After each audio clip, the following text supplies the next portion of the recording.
क्या सारा देश स्वरोजगार के जरिए जीवन यापन कर सकता है? यह संचालित हो सकता है, व्यवस्थाएं बनाई जा सकती हैं, उन्हें नियंत्रित किया जा सकता है? नहीं ना। सरकारी तंत्र चाहिए ना, प्रशासनिक तंत्र चाहिए ना। क्या केवल निजी क्षेत्र के स्कूलों को देश में काम करने की इजाजत हो और सरकारी क्षेत्र के स्कूल बंद कर दिए जाएं? तो क्या भारत जैसा मुल्क, उसके करोड़ों करोड़ों बच्चे पढ़ाई से वंचित नहीं रह जाएंगे?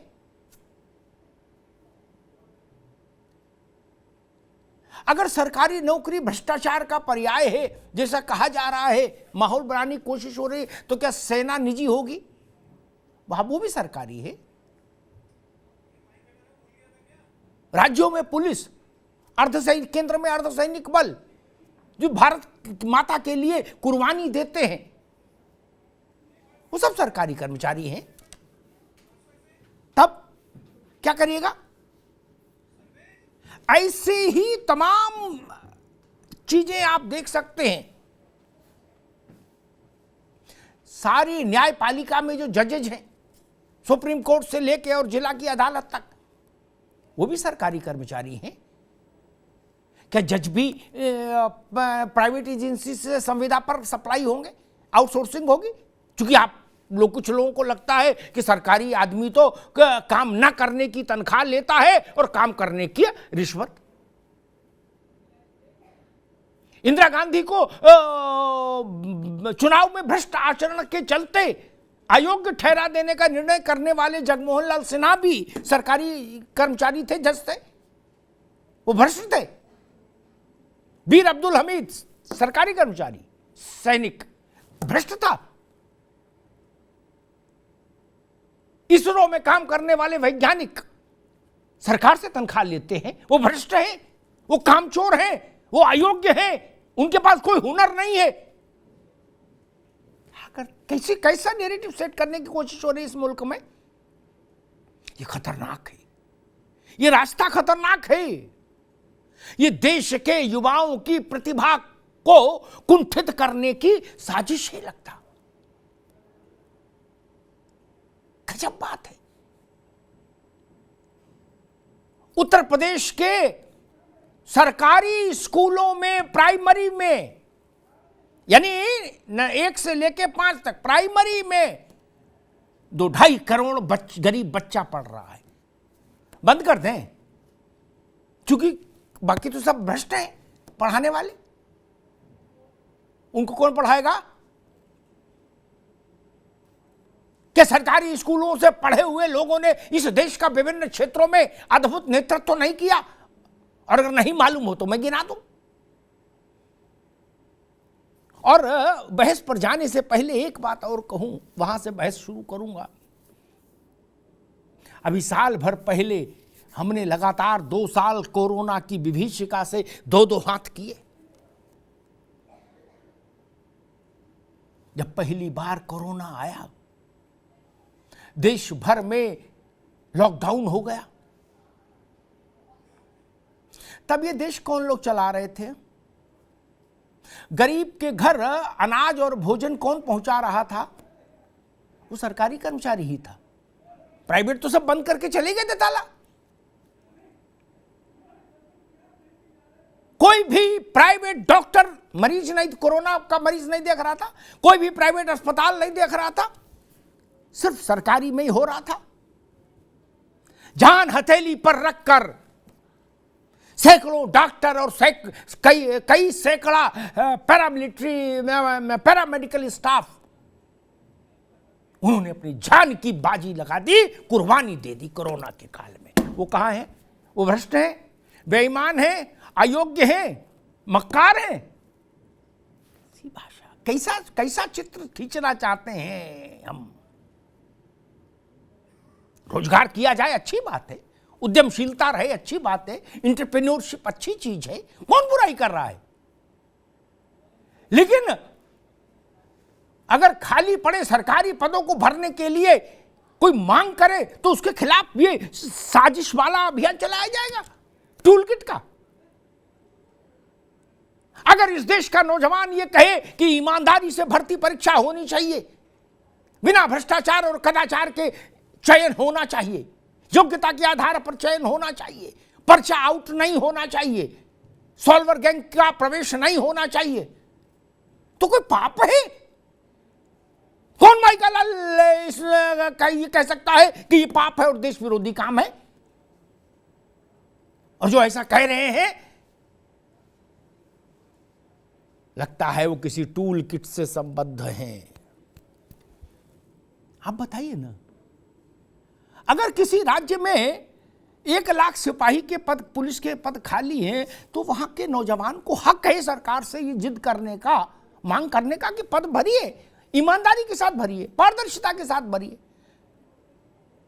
अगर उत्तर प्रदेश में 4 वर्षों से 5 वर्षों से प्राइमरी स्कूल में नए अध्यापकों की नियुक्ति के लिए कोई वैकेंसी का अभियान नहीं शुरू हुआ, तो क्या उत्तर प्रदेश के नौजवानों का हक नहीं है ये मांग करना? 100% हक है। कोई माई का लाल नौजवानों से यह हक छीन नहीं सकता। ये देश सबका है, जो रोजगार कर रहे हैं उनका भी, जो सरकारी नौकरी कर रहे हैं उनका भी, और जो खेती किसानी कर रहे हैं उनका भी। लाख टके का सवाल ये कि देश भर में सरकारी नौकरियां 10 खाली हो या 10 लाख खाली हो, उनको ईमानदारी से पारदर्शिता के साथ भरा जाए, इसकी मांग करने का हक यहां इस देश के नौजवान के हाथ से कौन माइका लाल छीन सकता है? आप 10 भर्ती करना चाहते हैं 10 करिए, लेकिन वो ईमानदारी से हो, समयबद्ध हो, ये तो तय होगा ना। ये जो इसकी मांग करेगा उसके पीठ पे लाठी पड़ेगी और कहा जाएगा कि ये नाकारा लोग सरकारी नौकरी करना चाहते हैं। भाई कौन लोग हैं जो सर्टिफिकेट देंगे कि नाकारा कौन है? फखरुल हसन साहब एक इस ढंग की, जब भी कहीं इम्तिहान हो और पर्चा आउट हो जाए नौकरी का और उसके विरोध में नौजवान सड़क पर उतरे, तो राज्य कोई हो, पुलिस का डंडा नौजवान की पीठ, ये एक सामान्य चलन, इसमें कहीं कोई भेद नहीं। एक दूसरा, इस कोने से कहीं उस कोने से ये वातावरण बनाने की कोशिश होने लगती है कि भाई ये जो लोग सरकारी नौकरी के लिए हल्ला मचा रहे हैं ना, ये लोग कामचोर हैं, ये लोग भ्रष्ट हैं, नाकारा हैं। क्या कोई देश ऐसा है जो बिना सरकारी तंत्र के चल रहा हो? क्या भारत चल सकता है फखरुल हसन साहब? या अपना रोजगार या सरकारी नौकरी में कोई टकराव है क्या? नहीं ना, यह है कोई टकराव जो हम नहीं समझ पा रहे। फखरुल हसन, इसमें बिहार और राजस्थान भी जोड़ लो, है ना, वहां भी स्थिति ऐसी है, रोज लठ चल रहा है रोज, इसलिए उनको भी जोड़ लो। अशफाक खान साहब, ऐसा माहौल क्यों बनाया जा रहा है? इसके पीछे डिजाइन क्या है? इसके पीछे षड्यंत्र क्या है कि भाई नौकरी क्यों मांगी जा रही है? आराम करने के लिए, रिश्वत लेने के लिए, मक्कारी करने के लिए? अपना रोजगार क्यों नहीं करते सब लोग? ऐसा एक टोन सेट की जा रही है, क्या आपको लगता है? आज मेरा मुद्दा, मैं फिर इस रजत के पास चलूं, प्रशांत पाठक मन पर, उससे पहले एक बात और स्पष्ट कर दूं ताकि बहस भटके नहीं। मेरा मुद्दा आज ये नहीं, मैं दूसरा मुद्दा लेके आया हूं आज, इसको सब लोग समझ लो, नहीं तो आप सब लोग भटकाओगे, रजत सिंह आप भी खास तौर पर, ठीक है ना, प्रतियोगी छात्र। 10 नौकरी भर्ती हो, मैं उस बहस में नहीं पढ़ना चाहता आज, ठीक? 10 भर्ती हो, 10 समय से हो, पारदर्शी ढंग से हो, निष्पक्षता से हो, इसकी मांग करना और इसको क्रियान्वित कराने के लिए दबाव बनाना सब हर नौजवान का हक है। बिल्कुल बिल्कुल। अरे भाई रुको दादा, रुको भाई, इतनी तेज नहीं भाई, दोबारा में आएंगे, अभी बैठो। सिर्फ आज मैं इतनी बहस पर लेके आया, इसको इस तरफ डाइवर्ट क्यों किया जा रहा है कि भाई रोजगार और सरकारी नौकरी के बीच में लड़ाई हो जैसे कोई? जिसकी इच्छा आए वो रोजगार करेगा, जिसकी इच्छा आए नौकरी के लिए अपनी योग्यता को टेस्ट करेगा। रजत, इसमें संघर्ष क्यों है? हम हो सकता है 2 साल टेस्ट में उतरना चाहे, 2 साल के बाद अपनी डेयरी खोले, या हम जिंदगी, या हम जब तक उम्र रहे तब तक टेस्ट दे। इसमें क्या किसी को दिक्कत है, सरकार को या किसी को? चाहे बिहार हो, चाहे राजस्थान हो, चाहे उत्तर प्रदेश हो, चाहे उत्तराखंड हो, चाहे पश्चिम बंगाल हो, मैं एक से ही दृश्य देख रहा हूं, एक सी पीठ, एक सी लाठी, एक सा नैरेटिव। रजत, हाँ, हालांकि प्रतियोगी छात्रों का भी थोड़ा राजनीतिक मंशा भी रहती है, तो वो राज्यों को पॉलिटिकल आधार पर भी चुनते कई बार बोलने में, लेकिन मेरे लिए तो पूरा देश एक है। इसलिए मैं आज ये मुद्दा लेके आया कि रोजगार और सरकारी नौकरी, इसके बीच में लड़ाई है क्या? रजत, एक मिनट रुकिए। आप अब लड़ाई इस बात पर हो रही है कि सरकारी नौकरी इसलिए चाह रहे हो आप लोग, चूंकि वहां भ्रष्टाचार कर पाओ, कामचोरी कर पाओ, अयोग्य होने पर भी तनख्वाह मिले। ये जो नैरेटिव है कि जो लोग सरकारी नौकरी में हैं वो भी भ्रष्ट, और जो चाह रहे हैं वो भी इसीलिए चाह रहे हैं कि भ्रष्टाचार करेंगे, ये जो नैरेटिव है ये बड़ा खतरनाक है। इसको कैसे डील करोगे? नौजवानों का तो जो छात्र संगठन होते हैं या इस तरह प्रतियोगी, उनका एक अपना दायरा होता है, वो केवल अपनी भर्ती तक कन्फाइंड रहते हैं। लेकिन मेरा बहस केवल किसी एक भर्ती तक नहीं है। रजत का हो सकता है, अशफाक का हो सकता है, मेरा लार्जर पर्सपेक्टिव है। क्या दुनिया में कोई देश बिना सरकारी तंत्र के चल रहा है, चल सकता है? एक, जो लोग सरकारी नौकरी कर रहे हैं वो बेईमान हैं क्या? हमने कोरोना में देखा कि इस देश को चलाया ही सरकारी आदमी ने, प्राइवेट तो बंदी भागी गया था। फिर ये कौन से लोग हैं जिनसे ये नैरेटिव सेट करवाने की कोशिश हो रही है कि नहीं, सरकारी नौकरी जो कर रहा है वो भी, और जो चाह रहा है वो भी इसलिए चाह रहा काम ना करना पड़े और भ्रष्टाचार में मौज ले। प्रशांत पाठक, ठीक। मनोज पंडित जी, बार बार ऐसे वक्तव्य आते हैं, मैं आज नामों में नहीं पढ़ना चाहता, वो वक्तव्य कानों में थोड़ा चुभते हैं कि भाई जिसे देखो मुंह उठाए चला आ रहा, बोले सरकारी नौकरी करेंगे, चाहिए। देश में इतनी सरकारी नौकरी कहाँ से आएंगी? मैं आपके पास बड़ा महीन सवाल लेके आया। इस पे विवाद ही नहीं कि कितनी सरकारी नौकरी हो, ये सरकार ही तय करे। यानी सरकार 2 लोगों को मिला के बनती है, पॉलिटिकल लीडरशिप और ब्यूरोक्रेसी। मैं कह रहा हूं ये पॉलिटिकल लीडरशिप तय करे कि हमें पूरे हिंदुस्तान में 10 मास्टर रखने, तो 10 तो रखो ईमानदारी से। हम इस बहस में अभी पढ़ ही नहीं रहे 10 ही क्यों रखो, वो 10 तो रखो। सेना में कितना फौज रखनी है आप तय कर लो, उतने का तो भर्ती करोगे ना, कि इसलिए बंद कर देंगे कि सरकारी आदमी बेईमान है। नहीं मैं एक मिनट या एक बात आती है कि भाई रोजगार, जॉब का मतलब सरकारी नौकरी भारत में, ये वक्तव्य बहुत सारे बड़े छोटे सारे नेताओं ने दिया, मैं नाम नहीं लूंगा यहां, नहीं तो विषय भटक जाएगा। फिर कांग्रेस उस व्यक्ति पर आक्रमण करने लगेगी, सपा भी करने लगी, ये जो हमारे नौजवान साथी बैठे ये भी नेता बनने के उसमें कुछ ना कुछ बोलेंगे, तो विषय भटक जाएगा, भाजपा कांग्रेस हो जाएगा। मैं उस बहस में नहीं जाना चाहता। मैं सिर्फ समझता ये क्यों कहा जाता है कि भाई सबको सरकारी नौकरी चाहिए, रोजगार क्यों नहीं करते? मैं कह रहा हूं, अगर मान हाइपोथेटिकल, काल्पनिक सवाल, लेकिन मैं छोटा आदमी हूं इसलिए काल्पनिक सवाल ही करूंगा। मान लीजिए पूरा देश रोजगार करने पे आमादा हो जाए, मान लो, तो सेना में कौन होगा, सुप्रीम कोर्ट में जज कौन बैठेगा? वो पार्टी ऑफिस के कार्यकर्ता जाके काम करके आएंगे, आईपीएस आईएएस का, सरकारी स्कूल में पढ़ाने का, सरकारी दवाखाना खोलने का। मान लिया पूरा देश कह दे कि हम अब सरकारी नौकरी को गंगा में तिलांजलि दे दिए, अब केवल और केवल रोजगार करेंगे, गाय के गोबर से दिया बनाएंगे मान लो, या इस टाइप का जो भी, ठीक। तो ये सब चीजें कहां से पूरी होंगी, ये मैं समझना चाह रहा हूं। भाई एक कलेक्टर चाहिए ना, एक एसडीएम चाहिए ना, एक मजिस्ट्रेट चाहिए ना जिले में, कम से कम रखो। 2-4 हजार सिपाही और दरोगा भी रखना होगा, है?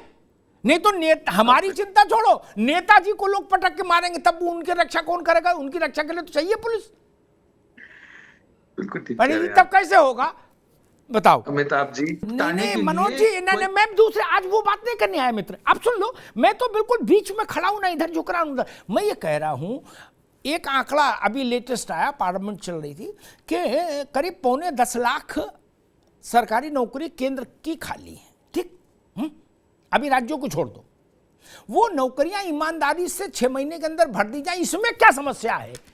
उत्तराखंड छोड़ो, उत्तराखंड का भी विवेचना किसी दिन मैं करूंगा कि नकल करने वाले को 10 करोड़ जुर्माना और उम्र कैद है। एक सुन लो, 23 साल का 22 साल का बेरोजगार लड़का नकल करते पकड़ा गया, उस पर 10 करोड़ का जुर्माना ठोक दिया। उसके तो नाते रिश्तेदार ननिहाल ददियाल सबकी संपत्ति जोड़ लो तो 10 करोड़ नहीं मिलेगी। नहीं, नकल करते नहीं पकड़ा गया, जो लोग ये अरे संगठित अपराध वाले जो गिरोह है मित्र, उन पर लागू करो, है ना। हाँ, जो लोग गिरोह चला रहे हैं। अब रजत सिंह और अशफाक को उठा के आप कहोगे 10 करोड़ लाओ, ये तो कहीं जिंदगी भर जेल में रख लो भैया, हमारे पास 10 करोड़ कहां है? पंडित जी एक बात कहूं, हम आप सब जानते हैं, पंडित एक में मनोज, एक में फिर आप बोलेगा, आपको समय देंगे अभी। शिक्षा में मालूम दिक्कत कहां पर है? इम्तिहान में, है ना। ये शिक्षा में कोचिंग से लेके और स्कूल और कॉलेज तक राजनेताओं का बड़ा आर्थिक दखल है। क्या? बड़ी कड़वी बात कह रहा हूं क्या? बिल्कुल ठीक है। इसलिए वहां कोई कानून फानून, दरोगा कुतवाल किसी की चलती नहीं भैया। पैसा तो विधायक जी का लगा है, मंत्री जी का लगा है, कोई भूतपूर्व है, कोई वर्तमान है, कोई भावी है, वहां कौन क्या करेगा बताओ? एक मिनट मनोज जी, नकल आज विषय नहीं है। नकल पर अपन किसी दिन बैठेंगे तो धामी जी का, यूपी का, बिहार का, सब पर चर्चा करेंगे। हर मुख्यमंत्री क्लेम कर रहा है कि नकल पे हमने ऐसा कानून बना दिया अजड़ कि बिल्कुल हम उसकी भी पोल खोलेंगे। वो आज विषय दूसरा है। मैं समझना चाह रहा हूं, फिर आपके तुरंत बाद में कांग्रेस और समाजवादी के पास आऊंगा। समझना ये चाह रहा था कि भर्ती निकालने में यहां पर जोर क्यों आता है? कोई सरकार हो, कोई गलत काम है भर्ती मांगना? जोर क्यों आ रहा है कि नहीं 10 की जरूरत, बोले ना 5 ले लो, 5 में काम चलाओ? क्या कोई तोलमोल हो रही है? नहीं, भर्ती, ये भर्ती। अब एक मिनट, आज के डिजिटल युग में पार्लियामेंट में हमको पता लगता है जी 9.25 लाख भर्ती पोस्ट खाली हैं। क्यों खाली है? लड़का सड़क पर घूम रहा, पोस्ट खाली है। बोले क्यों? बोले स्वरोजगार करो, गोबर से, गाय के गोबर से दिया बनाओ। अरे कितने दिए लोग बनाएंगे भाई? मैं फखरुल हसन के पास चलता हूं। आत्मनिर्भर बनी अच्छी चीज है, लेकिन मैं एक फिर बात, थोड़ी सी विचित्र बात लेके आता हूं। फखरुल हसन, पार्टी का मसला नहीं, कोई भी सरकार में हो सकता है। मसला ये कि मान लीजिए कभी हम सारा देश आत्मनिर्भर बन गया, मेरी बात समझिए गंभीरता से, तब जवाब दीजिए। सारा देश आत्मनिर्भर बन गया, ठीक, सरकार पर निर्भर कोई नहीं रहा, यानी सरकारी नौकरी में एक जिले में 2-2 4-4 लोग बचे, मान लो ऐसी कोई स्थिति आ जाए, विद्वानों की कमी नहीं इस देश में, ठीक। क्या योजना ले आए? और उसके बाद कोरोना जैसी कोई दूसरी आपदा आ गई कभी, क्या? क्योंकि देश तो आत्मनिर्भर हो गया, लॉकडाउन लगा तो आत्मनिर्भर तो घर में हो गए सब बंद। दवा कौन लाएगा? आटा कौन देगा लाके? खाना पका हुआ और कच्चा डिस्ट्रीब्यूशन कौन करेगा? प्राइवेट वाला तो मिलेगा नहीं, वो तो खुद ही आत्मनिर्भर हो गया। अब नेता जन्म से आत्मनिर्भर है, वो तो ऐसे संकट के समय गायब भी हो जाता है, तब क्या होगा? मैं समझना चाह रहा हूं फखरुल हसन साहब। फखरुल हसन एक मिनट रुकिए, मनोज जी रुकिए, मैं प्रशांत पाठक के पास चलूंगा। प्रशांत पाठक, ये लोग मुद्दे को सर फिर से खा जाएंगे। रुकिए भाई, इन्वेस्टर समिट, अरे रुकिए भाई अशफाक खान, इन्वेस्टर समिट कराने के लिए भी सरकारी तंत्र चाहिए, ठीक जी। मसला ये है। और मैंने जो शुरुआत में एक आंकड़ा रखा था, सारी कहानी एक तरफ, ठीक, उत्तर प्रदेश में करीब 2.5 से 3 करोड़ बच्चा 1ली से 5वीं तक सरकारी स्कूल में इनरोल्ड है। क्या उसकी जिम्मेदारी कौन लेगा? वो तो 5 तारा स्कूलों में नहीं जा सकता, ठीक, और उसको शिक्षा मिले इसी के लिए हम टैक्स दे रहे। फिर समस्या क्या है भाई? प्रदेश देश व्यवस्था चलाने के लिए तो तंत्र चाहिए ना सरकारी। फिर लेकिन ये अचानक से ये सरकारी तंत्र से चिढ़ जैसे भाव क्यों आ गया? फिर कल को आदमी कहेगा भाई सांसद विधायक भी आउटसोर्सिंग पे ले आओ, काय को चुनाव कराओ, हजारों करोड़ खर्च करो, मुकदमेबाजी हो, लट्ठम लट्ठा हो, गोली चलती है सर। नहीं पाठक जी, फिर आप सब लोग भी छुट्टी पे जाओ। जब पूरे आत्मनिर्भर बनना है देश तो ये झंझट भी खत्म करें। नहीं, किसी अच्छी एजेंसी को चुन के बता दें कि भाई यूपी में तुमको 403 लाने, 5.5-6 फुट के बिल्कुल गोरे चिट्टे बढ़िया लाख बैठाओ जवान। पाठक जी, ये नहीं चल सकता कि आप लोग अपनी सत्ता पूरी रखोगे जैसी 1947 में थी और बाकी सबसे कहोगे कि बेटा आत्मनिर्भर हो जाओ। पाठक जी, रजत सिंह, आपके ये भर्ती अभियान से थोड़ा सा अलग हटके सवाल पूछ रहा हूं, वैसे ही उत्तर देने की कोशिश करिएगा। आपकी जो लड़ाई है वो अलग विषय। सरकारें कहती हैं, पार्टियां कहती हैं कि भाई एडमिनिस्ट्रेशन का साइज कम करना है, ठीक, यानी सरकार का अमला कम करना है, ठीक। ये बात तब समझ में मेरे जैसे आदमी को आए, गले उतरे। सारे राजनीतिक लोग सुनिएगा, हम इस पर आपसे भी प्रतिक्रिया लेंगे बाद में। उसके बाद जब सरकार बन जाती है तो अपर लिमिट तक मंत्री, किसी ने ऐसा नहीं किया कि 10-12 मंत्री 15 खाली छोड़ दिए हो, बोले ना ठसाठस भर दो जितने कानून अनुमति देता है। एक, उसके बाद दर्जा प्राप्त, उसके बाद निगम नगर और क्या क्या बवाल, मंडी समिति, चुंगी समिति, पर्यावरण प्रदूषण है, वहां भी तो हमारे पैसा लगता है, वहां भी आत्मनिर्भर वाला मामला नहीं चलेगा। रजत जी, इतना होगा, ठीक। आगे बात, आगे आगे आगे आगे आगे आगे आगे आगे आगे बात। भैया अशफाक खान साहब, फिर वही मूल सवाल, आप दूसरे को आत्मनिर्भर बनाने की गोली दे रहे हो, खुद क्यों नहीं खा रहे? ये दर्जा प्राप्त, ये चुंगी का अध्यक्ष, ये नगर निगम का अध्यक्ष, ये फलाने का अध्यक्ष, ये ढिकमागने का अध्यक्ष, ये सलाहकार, ये परामर्शक, सबको गाड़ी बत्ती मकान रुपया पैसा जनता के टैक्स से दे रहे। जी जी। अब पता लगा जिसने 8वां भी नकल से किया और उसमें भी फेल हो गया, वो तकनीकी विभाग का सलाहकार हो जाता है, साइंस एंड टेक्नोलॉजी का। उसे ना साइंस की स्पेलिंग पता ना टेक्नोलॉजी की, और पैसा हमारा जा रहा। भैया अशफाक जी, यहां हल्ला नहीं बोलो, जहां बोलना चाहिए वहां बोलो।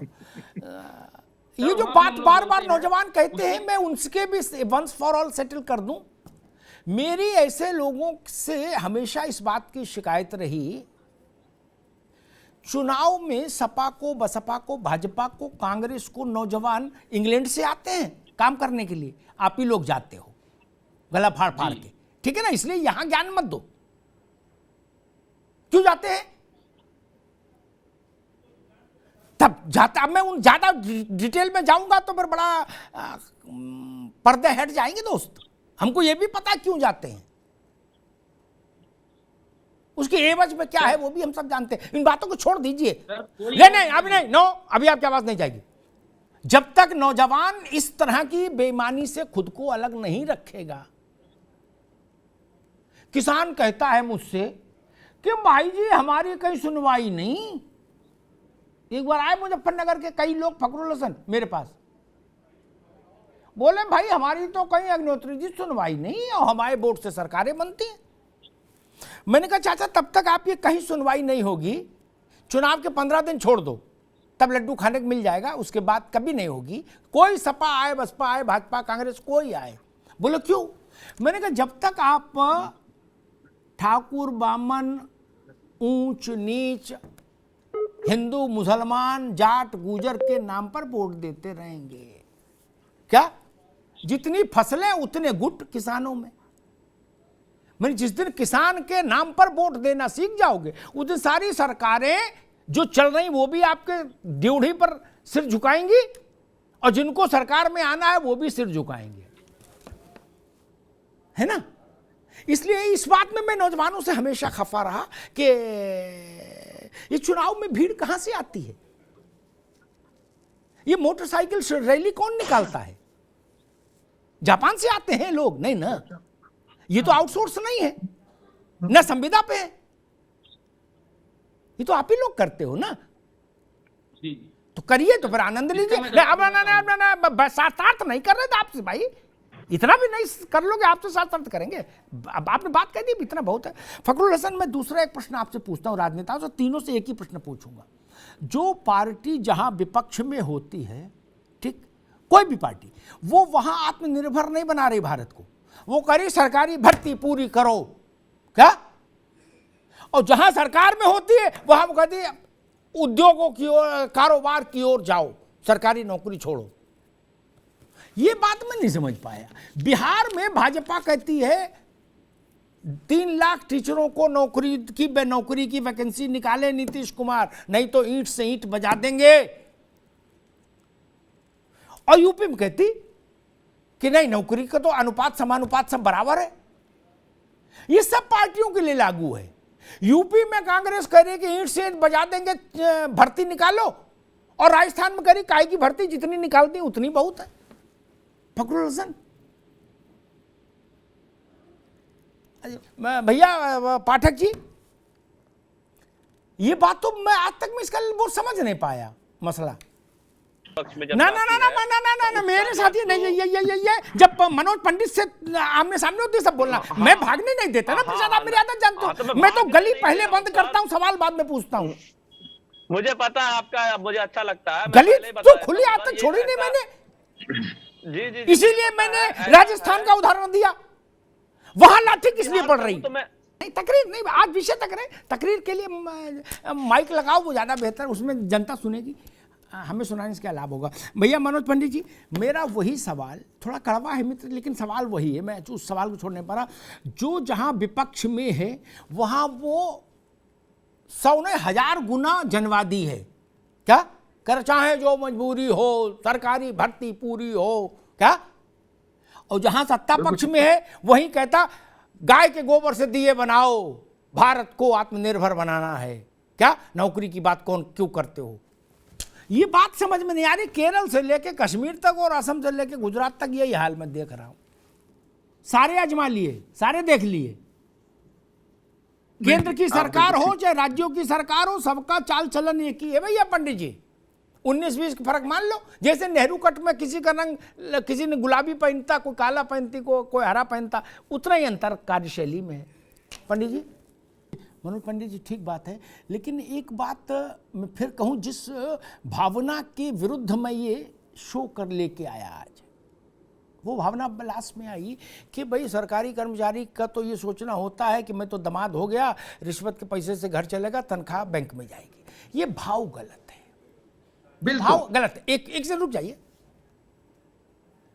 इस देश को मैंने कोरोना का उदाहरण दिया, कोई माई का लाल, न नेता अभिनेता, कोई नहीं धर्माचार्य, कथा पढ़ने वाला, भागवत पढ़ने, कोई नहीं निकला सड़क पर मारे खौफ के, केवल सरकारी कर्मचारी था।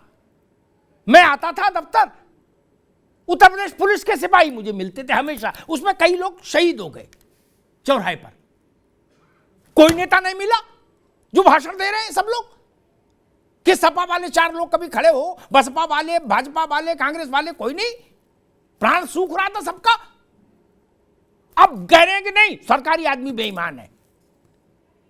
हमने लोगों को भर्ती कराया कोरोना में, देश के जितने बड़े हॉस्पिटल हैं सबकी शाखा यहां है, किसी में ताला नहीं खुला था, जिला अस्पताल में भेजना पड़ता था, वहां सफाई कर्मचारी भी काम कर रहा था, जो मानकर चल रहा था कि बचना मुश्किल है, मरना ही होगा, और आप कह रहे हो बेईमान है।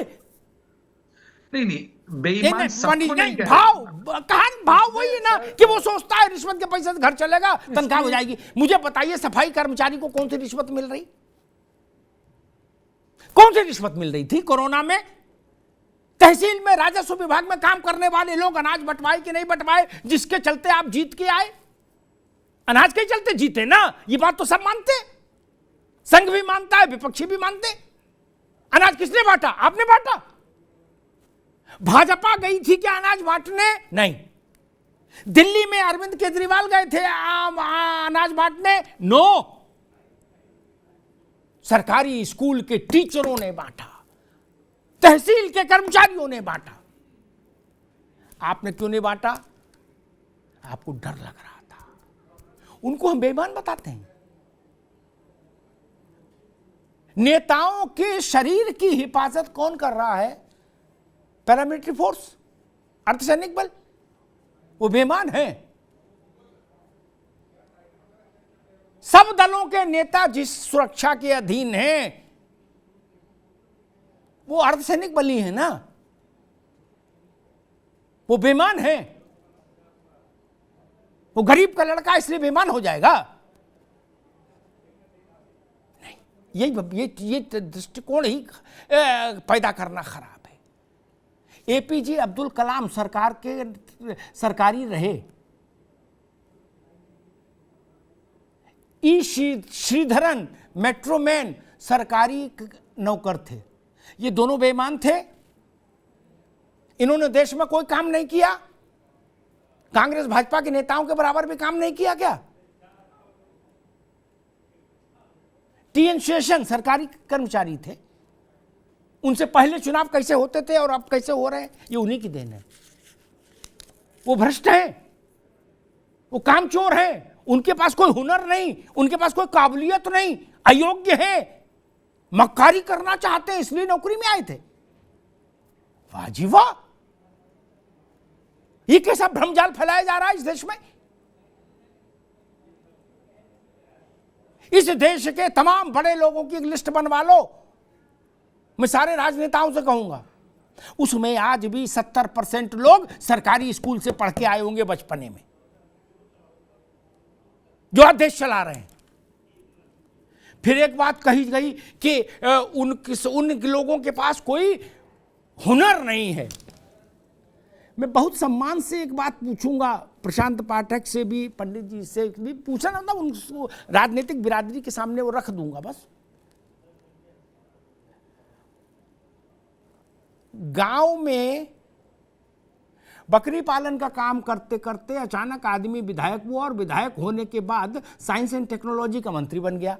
पंडित जी, पाठक जी, है उसको कुछ पता नहीं एबीसीडी, उसको कुछ नहीं पता एबीसीडी क्या? उसके पास कोई हुनर है, कोई योग्यता है साइंस एंड टेक्नोलॉजी की? जो कपड़ा मंत्री बनता वो कपड़ा का टेक्सटाइल की कुछ जानता है एबीसीडी? रक्षा मंत्री को ये पता होता है कि सुखोई का मुंह किधर है, पूंछ किधर है, अगर सुखोई खड़ा कर दें पता होगा? मांडवी ऐसा स्वास्थ्य मंत्री को किसी हार्ट का ऑपरेशन करना हो वो कर देंगे? नहीं ना। कौन चलाता है फिर देश की व्यवस्थाएं? वो सरकारी कर्मचारी ही चलाता है ना। मंत्री जी तो ये कहते हैं भाई देख लेना ठीक ठाक हो, गड़बड़ फंसवा मत देना, बस इतना ही ना।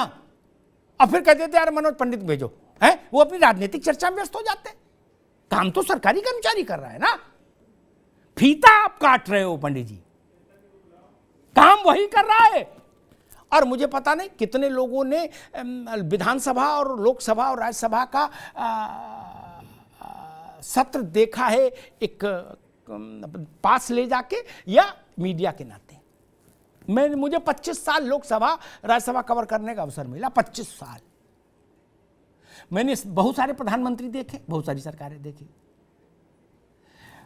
ऑफिसर्स गैलरी है दोस्त, क्या सत्ता पक्ष की तरफ। उसमें जिस मंत्री को जवाब देना होता है उसके मंत्रालय के 10 अधिकारी आते हैं फाइल लेके, क्योंकि मंत्री जी तो कागज भी उल्टा लगा दो तो वो उल्टे पड़ जाएंगे। अभी हुआ नहीं, एक राज्य में हो गया ना, पढ़ दिए ना। उनके पास योग्यता है, उनके पास हुनर है। मैं समझ नहीं पाता, कल तक जो आदमी पशुधन मंत्री था अचानक से कानून मंत्री हो सकता है, फिर कानून मंत्री से अचानक पेट्रोल मंत्री हो सकता है। इतनी जल्दी तो फ्यूज बदलना, फ्यूज ठीक करना बिजली की नहीं सीख पाता आदमी। वो सब विषयों जानकार हो जाते हैं आप लोग। और बाकी को जो योग्य है उनको कहते हो ये मक्कार हैं, ये धूर्त हैं। आप लोग कुर्बानी दे रहे हैं। और जो सियाचिन में गोली खा रहा है वो इसलिए कर रहा है कि काम चोरी करे। जो सियाचिन में कुछ वर्ष रहे आता है वो फिर उसके शरीर की स्थिति बहुत खराब हो जाती है पंडित जी, है ना, लंग्स की, हार्ट की, सबकी। इतनी तनख्वाह के लिए कोई प्राण दांव पर नहीं लगाएगा, ठीक है ना, प्राण बहुत बड़ी चीज है। वो देश के लिए प्रेम का जज्बा है कि दांव, जान में आदमी दांव पे लगा देता है। उसको ये कह के तो नहीं ठुकराया जाए, उसको लांछित किया जाए कि ये तनख्वाह बैंक में रखेंगे और रिश्वत से काम चलाएंगे। नहीं, नेताओं को सोचना चाहिए उनके कुर्ते में कलफ कहां से लग रहा है, उनकी कितनी तनख्वाह है। और जो एक बार नेता हो गया वो कभी दरिद्रता में तो रहा ही नहीं भारत में। जो एक बार नेता हो गया वो मौज ही मौज ले रहा है। लेकिन ये जो टूल किट फैलाई जा रही है देश में सरकारी कर्मचारी के विरुद्ध, ये इसका प्रतिकार होना चाहिए। हमने वो देश देखा है, क्या डाकिया ने इस देश की सेवा नहीं की? हमारे दुख और सुख की खबरें वही लाता था, कोई दूसरा था? आज भी देख लीजिए, मैं 100 प्रोफेशन गिना सकता हूं, कोरोना काल से बड़ा उदाहरण नहीं हो सकता। मंदिरों के कपाट बंद हो गए, पार्टियों के दफ्तर बंद हो गए थे, मस्जिदें बंद हो गई थी, गुरुद्वारे गिरजाघर बंद हो गए थे, लेकिन सिपाही खड़ा था चौराहे पर। उसको नहीं कोरोना डरा रहा था, उसके व्हाट्सएप पर खबर आती थी, सच बता रहा हूं मनोज जी, कि फला बैचमेट गुजर गया, फला बैचमेट गुजर गया, फिर भी खड़ा रहता था। नेता नहीं निकले, अभिनेता नहीं निकले। इसलिए यह भाव ठीक नहीं। नौकरी कितनी देनी है सरकार तय कर ले, लेकिन समय से मिले, ईमानदारी से मिले, योग्यता का सम्मान हो। और ये भाव, ये अगर कुछ कमियां हैं तो ये जिम्मेदारी तो सरकार के पॉलिटिकल लीडरशिप की है कि सरकारी सेवा में अगर कुछ गुंजाइशें हैं दंड फंद की तो वो बंद की जाए। लेकिन क्या हम उसके लिए सबको चोर कह देंगे? ये ठीक नहीं। सबको अयोग्य कह देंगे? ये ठीक नहीं। अगर वो अयोग्य हैं तो फिर योग्य कौन है? माई का लाल। इसरो वाले भी सरकारी कर्मचारी हैं। दुनिया भर में डंका भारत का बज रहा है कि नहीं? कौन कर रहा है? इस बात को ध्यान रखिए, ये भारत की आत्मा है। राजनीतिक नेतृत्व एक चीज है और तंत्र दूसरी चीज है। दोनों में उत्कृष्टता होगी, दोनों में समन्वय होगा, एक रास्ता होगी तो भारत आगे बढ़ेगा, उससे पहले नहीं। इसलिए ये दुष्प्रचार तत्काल प्रभाव से बंद होना चाहिए। धन्यवाद।